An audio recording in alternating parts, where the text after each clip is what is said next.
Good afternoon সবাইকে। ঘড়ির কাঁটায় এখন একটা। আজকে আমি দেখুন কি রান্না করেছি, হোম ডেলিভারিতে দেব বলে আজকে আমি রান্না করেছি এই যে মুসুরির ডাল, গাঢ় করে মুসুরির ডাল করেছি। একটু ডাল না করলে হয় না, কারণ অনেকেই খায় তো তো শুধু একটা তরকারি দিলে হয় না, তো একটু ডাল করেছি, গাঢ় করে ডাল। আর এখানটায় দেখুন কলমি শাক ভাজা করেছি। আর এখানে করেছি আজকে কি করেছি আপনারা বলুন দেখি একটু কমেন্ট করে।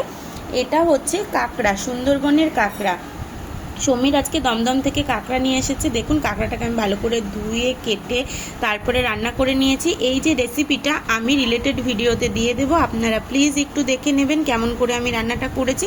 আর এখানে ভাত তো হয়ে গেছে, এখন একে একে সব এই যে ব্যাগ কন্টেনার সব রেডি করছি, খাবারগুলো বাড়বো, কারণ 1:30টার মধ্যে সবাইকে খাবারগুলো পৌঁছাতে হয়। তরকারিটা দেখতে কেমন হয়েছে প্লিজ একটু বলুন।